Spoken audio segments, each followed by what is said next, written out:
निरंतर आवेश वितरण।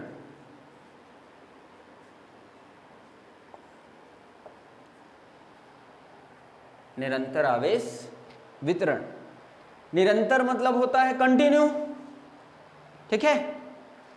अर्थात किसी पदार्थ में, आवेशित पदार्थ में जो आवेश है वो कंटिन्यू फ्लो होता है, उसके सभी भागों में फैला रहता है।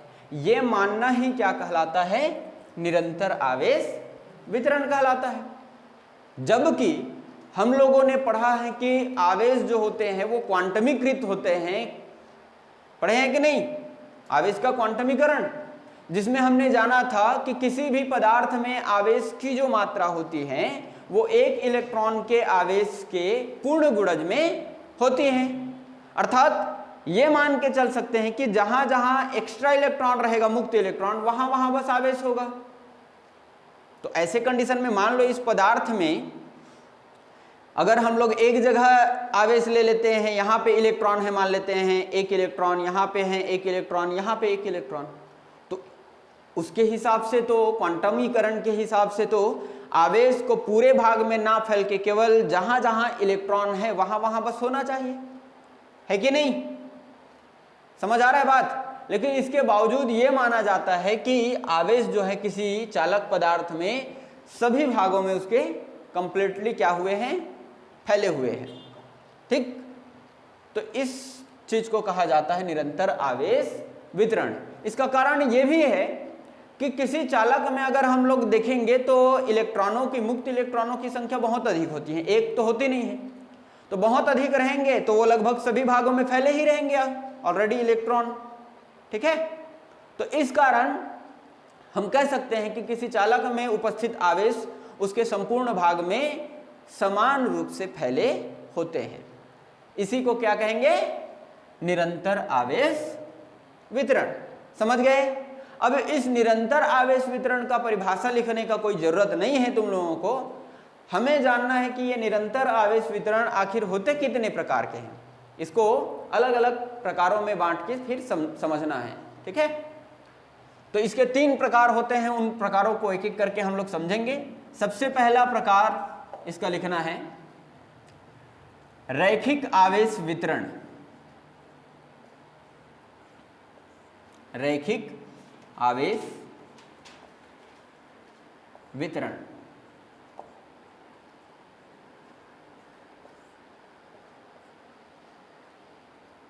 हेडिंग नोट कर लो।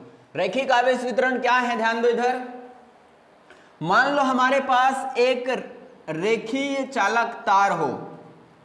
रेखीय चालक तार मतलब जितने भी तार होते हैं वो किस रूप में होते हैं?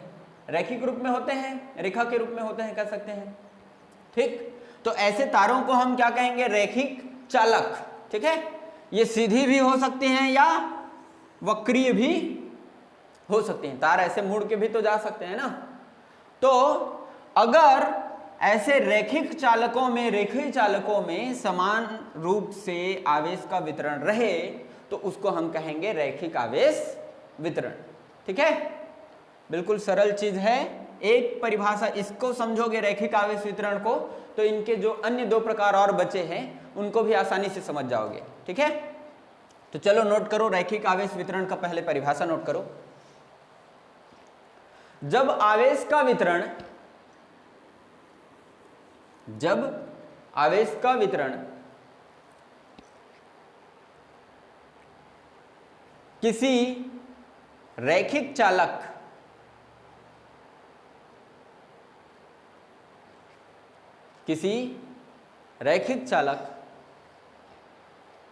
उसके बाद कोष्टक के अंदर लिखो सीधी या वक्रीय,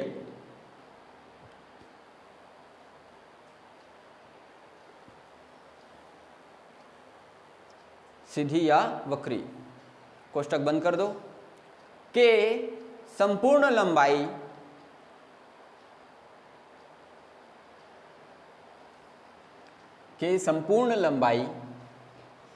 पर समान रूप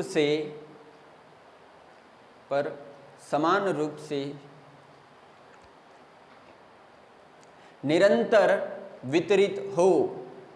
समान रूप से निरंतर वितरित हो तो इसे रैखिक आवेश वितरण कहते हैं। इसे रैखिक आवेश वितरण कहते हैं।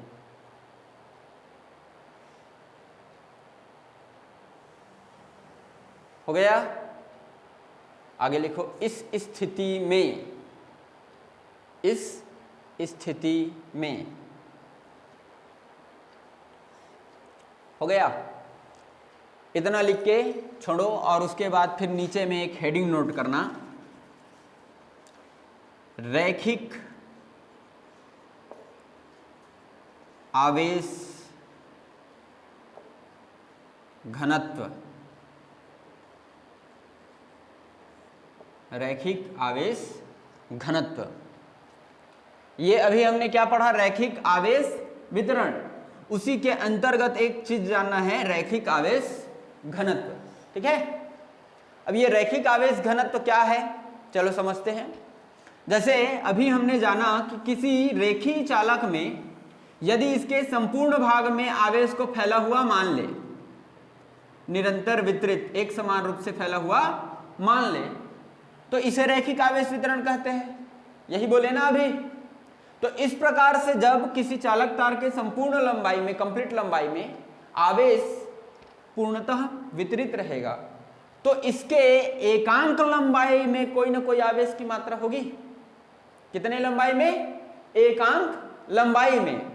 जैसे मान लो अगर ये 10 सेंटीमीटर का हो तो इसका एकांक लंबाई 1 सेंटीमीटर। अगर 10 मीटर का तार लेंगे तो उसका एकांक लंबाई 1 मीटर। ठीक है? तो जिसका मान 1 हो उसी को तो ना बोलते हैं एकांक। तो किसी चालक तार के एकांक लंबाई में जितना आवेश होता है उसे रैखिक आवेश घनत्व कहते हैं। सिंपल सी चीज है। घनत्व देखो, घनत्व किसको बोलते हैं? हम लोग द्रव्य घनत्व पढ़ते हैं, क्या बोलते हैं कि किसी चालक के एकांक आयतन में उपस्थित या किसी पदार्थ के एकांक आयतन में उपस्थित द्रव्यमान को उसका द्रव्य घनत्व कहते हैं। वैसे ही यहां पे रैखिक आवेश घनत्व है, मतलब एक चालक के एकांक लंबाई में उपस्थित आवेश की मात्रा, ये आवेश का घनत्व है, द्रव्य का घनत्व नहीं है। समझ रहे हो बात? तो इसलिए बोलेंगे किसी चालक के एकांक लंबाई में उपस्थित आवेश की मात्रा को रैखिक आवेश घनत्व कहते हैं। कोई कंफ्यूजन थोड़ी है? बोलो नहीं है ना? तो चलो लिखो परिभाषा फिर। रैखिक आवेश घनत्व लिखो, किसी चालक के एकांक लंबाई में उपस्थित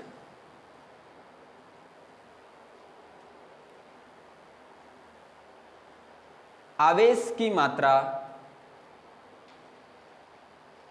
आवेश की मात्रा को रैखिक आवेश घनत्व कहते हैं। रैखिक आवेश घनत्व कहते हैं। हो गया? हाँ, आगे लिखो, इसे लैम्डा, ये साइन क्या कहलाता है? लैम्डा। लैम्डा लिख लेना या फिर ऐसे साइन बना लो। तो लैम्डा से प्रदर्शित करते हैं।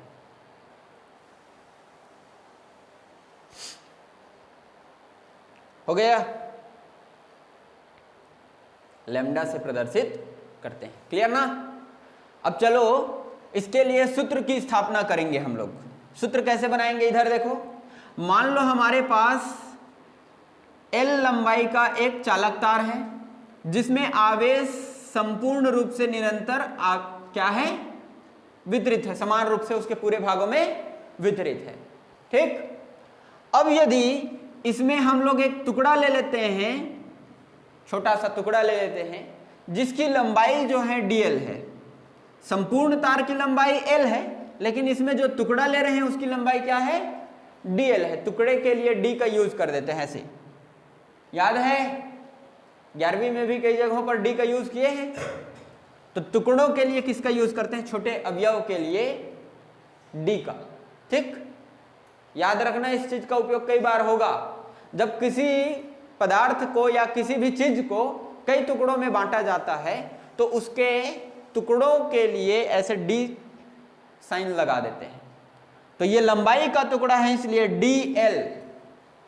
ठीक, तो मान लो यदि इसके डी एल लंबाई में आवेश की मात्रा डी क्यू है, कितना है?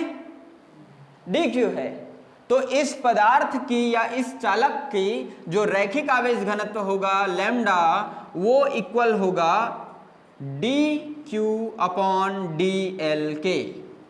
किसके? D Q upon D L के।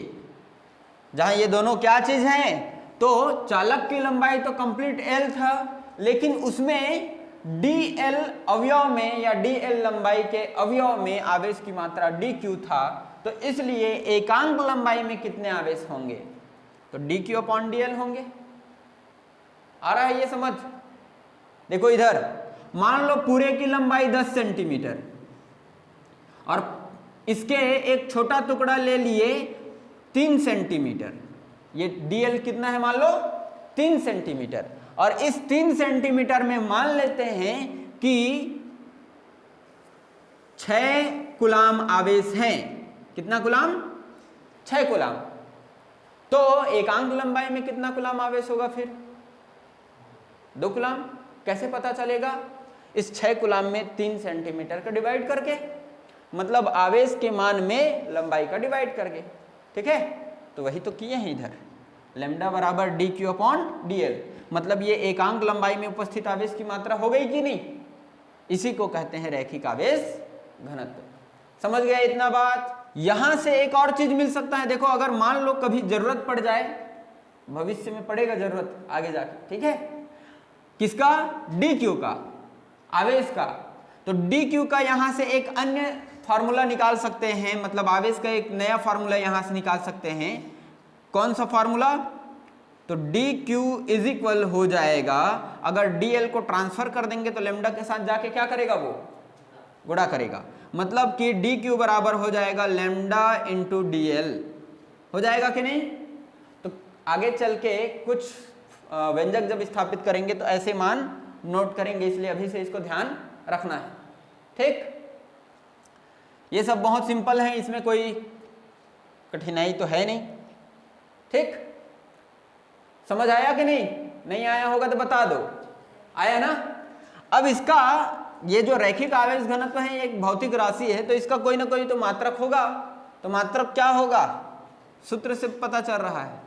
मात्रक बराबर ऊपर है आवेश जिसका मात्रक होता है कूलाम, और नीचे है लंबाई जिसका मात्रक होता है मीटर।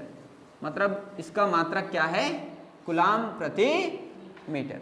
ठीक है, नोट कर लो ये सब चीजें। तो रैखिक आवेश वितरण हो गया। अब हेडिंग नोट करना, दूसरा नंबर, पृष्ठ आवेश वितरण या पृष्ठीय आवेश वितरण।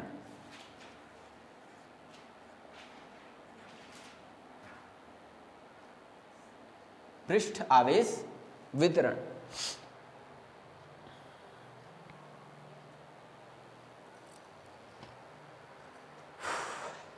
अब ये क्या चीज है पृष्ठ आवेश वितरण? चलो इधर देखो, मान लो ये कोई धातु चालक हो, ठीक है, तो चालक प्लेट है मान लो। अब ये तार नहीं है ना, तार में सिर्फ लंबाई होती है, और ये धातु चालक प्लेट ले लेते हैं अगर, तो इस प्लेट में ये एक सरफेस है, पृष्ठ है ये। तो अगर इसको हम जो भी आवेश दे देंगे वो इसके पूरे पृष्ठ में क्या हो जाएगा? फैल जाएगा। ठीक, इसी चीज को क्या कहेंगे? पृष्ठ आवेश वितरण। अर्थात जब किसी चालक प्लेट के पृष्ठ पर उसके सभी भागों में एक समान रूप से आवेश का वितरण होता है तो इसे कहते हैं पृष्ठ आवेश वितरण। समझ गए बात? चलो नोट करो। जब आवेश का वितरण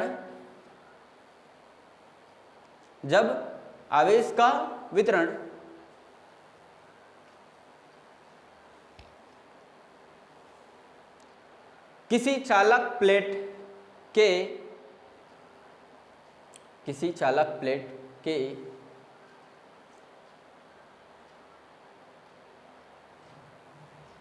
पृष्ठ पर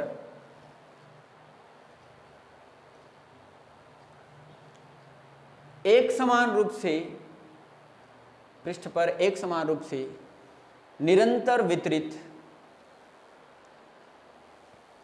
होता है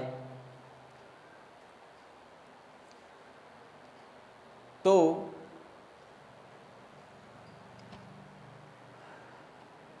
इसे पृष्ठ आवेश वितरण या पृष्ठीय आवेश वितरण कहते हैं।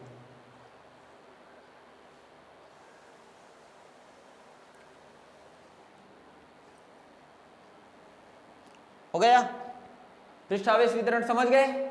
लंबाई में वितरित है एक समान तो रैखिक आवेश वितरण, और अगर पूरे क्षेत्रफल में उसके पृष्ठ में वितरित है तो उसको बोलेंगे पृष्ठ आवेश वितरण। ठीक है? फिर लिखो इस स्थिति में अब पिछले बार पढ़े थे रैखिक आवेश घनत्व, इस बार क्या पढ़ेंगे बता सकते हो?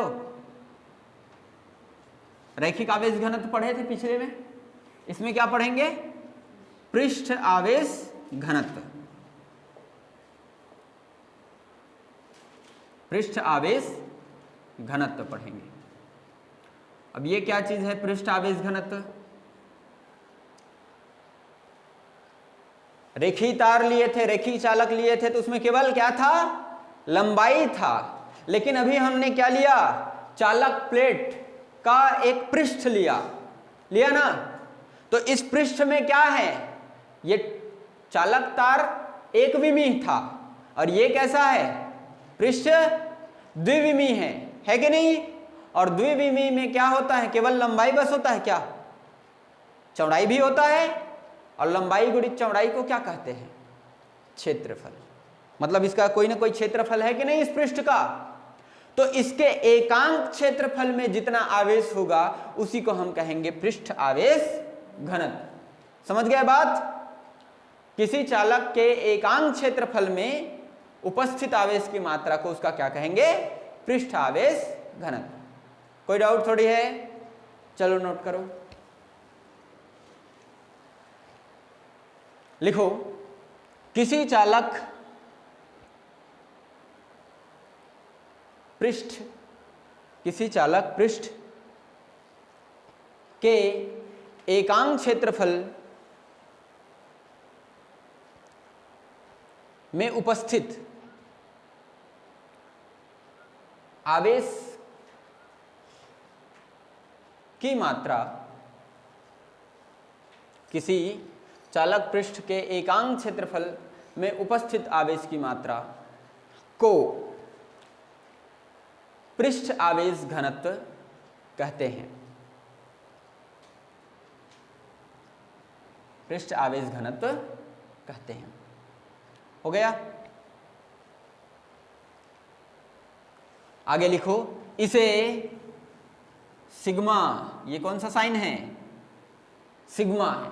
सिग्मा के दो साइन होते हैं ना, एक ये वाला सिग्मा पढ़े हो, इसको भी सिग्मा बोलते हैं और इसको भी सिग्मा बोलते हैं, ध्यान रखना। तो अभी ये वाला साइन लगाना, इसे सिग्मा से प्रदर्शित करते हैं।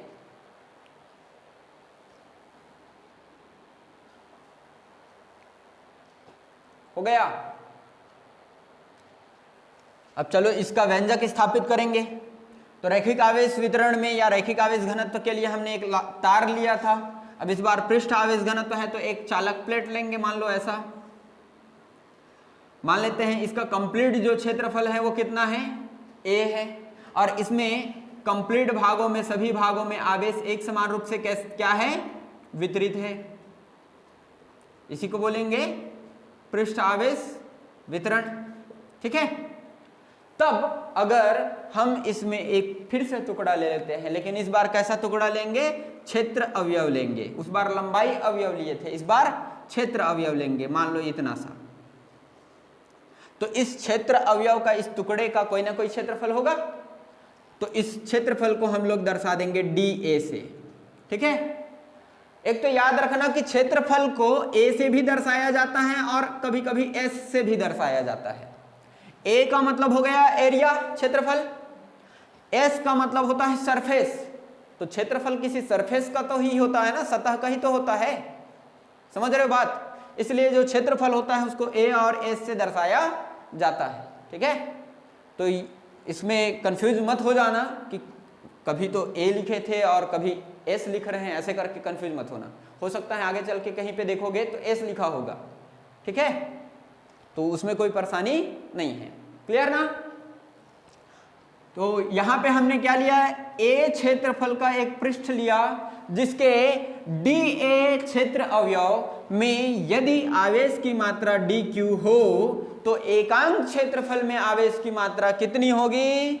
सिग्मा बराबर dq अपॉन dA होगी। होगी कि नहीं?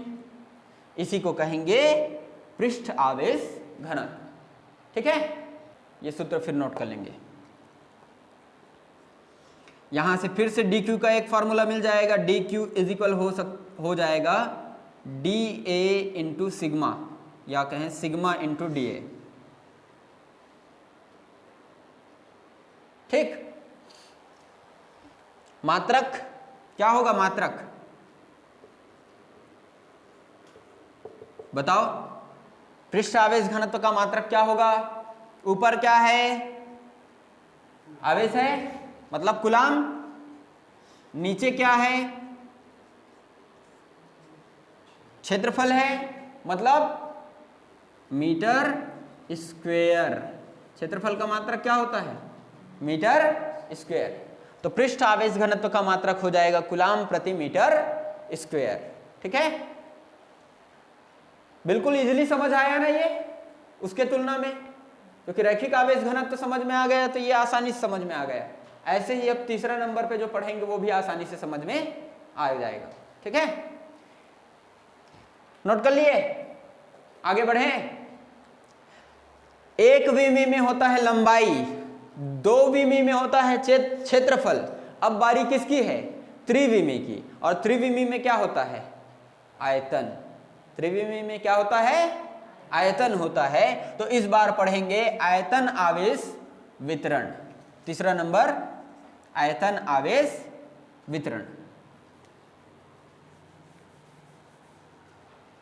हेडिंग नोट कर लो, आयतन आवेश वितरण। अब ये आयतन आवेश वितरण क्या है? जैसे मान लो ऐसे बड़ा सा चालक प्लेट रहेगा तो उसका अपना कंप्लीट कोई ना कोई आयतन होगा कि नहीं? होगा ना।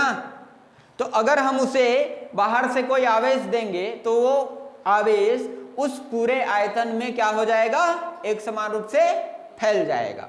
ठीक है, ये अभी जो निरंतर आवेश वितरण पढ़ रहे हैं उसके कॉन्सेप्ट के अनुसार, लेकिन जो हमने क्वांटमीकरण पढ़ा है उसके कॉन्सेप्ट के अनुसार तो इलेक्ट्रॉन में आवेश होता है, तो जहां जहां इलेक्ट्रॉन रहेगा वहां वहां बस आवेश होगा, है कि नहीं? लेकिन इलेक्ट्रॉनों की संख्या चूंकि इतनी अधिक होगी कि इसके पूरे भाग में इलेक्ट्रॉन फैल जाएंगे, और इलेक्ट्रॉन फैल जाएंगे मतलब आवेश फैल जाएंगे। ठीक है, तो उसी को क्या कहेंगे? आयतन आवेश वितरण। चलो नोट करो। अच्छा बताओ, अपने से बता सकते हो अब आयतन आवेश वितरण क्या है? इससे पहले वाले परिभाषा को देखो और उसके बाद फिर अनुमान लगाओ कि इसका परिभाषा क्या होगा। पृष्ठ आवेश वितरण का परिभाषा क्या लिखे? जब आवेश का वितरण किसी चालक पृष्ठ के संपूर्ण भाग में, उसके संपूर्ण पृष्ठ में समान रूप से या एक समान रूप से निरंतर वितरित रहता है तो इसको पृष्ठ आवेश वितरण कहते हैं। तो इस बार क्या करना है? बस पृष्ठ के जगह आयतन लगा देना है। ठीक, अर्थात जब आवेश का वितरण किसी चालक प्लेट के संपूर्ण आयतन में एक समान रूप से वितरित रहता है, निरंतर वितरित रहता है, तो इसे आयतन आवेश वितरण कहेंगे। ठीक, चलो नोट करो। जब आवेश का वितरण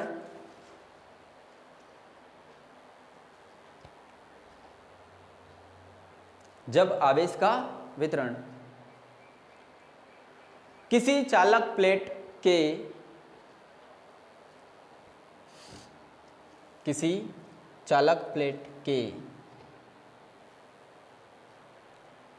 संपूर्ण आयतन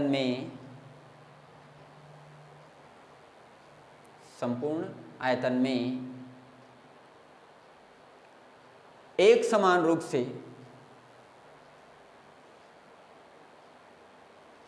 निरंतर वितरित रहता है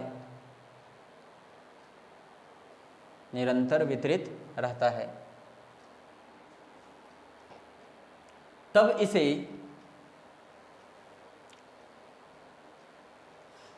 आयतन आवेश वितरण कहते हैं। तब इसे आयतन आवेश वितरण कहते हैं। हो गया। इस स्थिति में फिर हेडिंग नोट करना, आयतन आवेश घनत्व।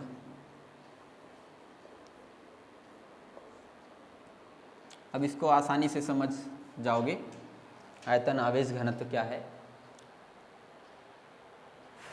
लिखो, किसी चालक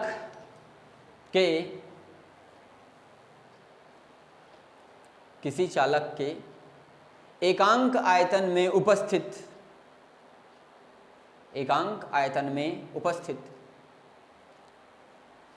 आवेश की मात्रा को आयतन आवेश घनत्व कहते हैं। आयतन आवेश घनत्व कहते हैं। हो गया। फिर लिखो इसे, अब इसको किससे दर्शाएंगे? इसको दर्शाते हैं रो से। ये साइन है रो, ठीक। पी जैसे दिखेगा लेकिन इसका पूछ छोटा रहेगा पी से, ठीक है, और थोड़ा सा तिरछा रहेगा। क्या बोलेंगे इसको? रो। अब याद रहेगा ये किससे दर्शाते हैं? रो से। समझ लो पी के पूछ को काट दिया और उसको धक्का देके गिरा रहे हैं, इसलिए वो रो रहा है, ठीक है। पी का लंबा रहता है ना, सीधा खड़ा रहता है वो ऐसे।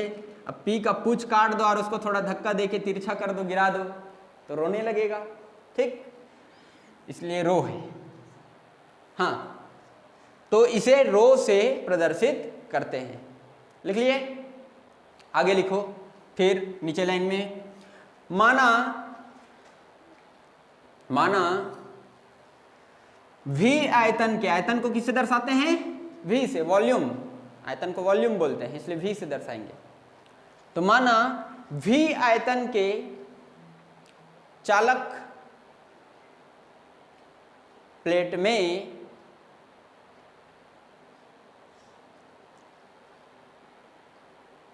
V आयतन के चालक प्लेट में समान रूप से आवेश का वितरण है।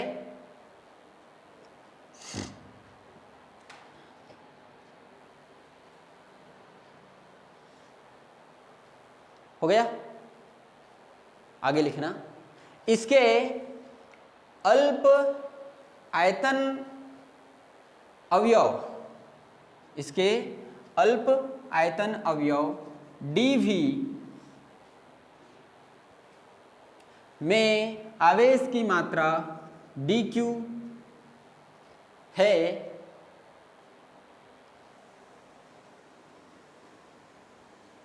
अल्प आयतन अवयव dV में आवेश की मात्रा कितनी है? dQ है। तब आयतन आवेश घनत्व rho is equal dQ upon dV होगा। यही समझ आया कि नहीं ये? या फिर कह सकते हैं dQ बराबर, यहां से आवेश का सूत्र मिलेगा, dQ बराबर रो इंटू dV, ठीक। अब इस बार मात्रक क्या होगा बोलो? आयतन आवेश घनत्व का मात्रक क्या होगा? कूलाम प्रति मीटर क्यूब। आयतन का मात्रक क्या होता है? Metre cube. ठीक है,